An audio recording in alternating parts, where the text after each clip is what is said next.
పరిపాలన బాగానే ఉందండి. ప్రజలు హ్యాపీగా సాగుతుందండి. రోడ్లు కూడా మేలే జరిగాయి. ఒకటి ఒకటి చేసుకుని వస్తుంది. ఇప్పుడు గతంలోని పరిశ్రమలన్నీ వెనకబడిపోయాయి. ఇప్పుడు పరిశ్రమలు తేడానికి లోకేష్ గారు కృషి చేస్తున్నారు. ఏ విధంగా ఉండబోతుంది? మరి విశాఖపట్నం బాగుపడుతుందని ఉద్యోగాలు అంటే అన్ఎంప్లాయిడ్ ఉన్నాడు వాళ్ళకి కొద్దిగా ఉపాధి కలుగుతుందని ఎక్కడెక్కడికో వెళ్ళిపోతున్నారు.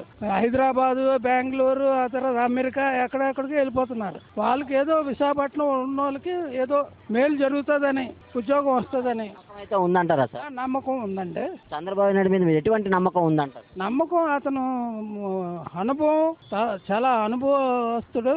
ఎలాగా ప్రజల్ని అడ్మినిస్ట్రేషన్ తీసుకెళ్లాలో అలాగా తీసుకెళ్తున్నాడు అతను చాలా జాగ్రత్తగా. చంద్రబాబు నాయుడు గారు అన్న క్యాంటీన్ పెట్టారు. 5 రూపాయలకే భోజనం అని పెట్టారు. ఇది ఎట్లా ఉపయోగపడుతుంది సార్ పేద ప్రజలు? అది పేద ప్రజలకి ఏంటంటే 5 రూపాయలు ఇస్తే భోజనం దొరుకుతుందండి. ఎవరు ఉత్తనే పెట్టరు కదా.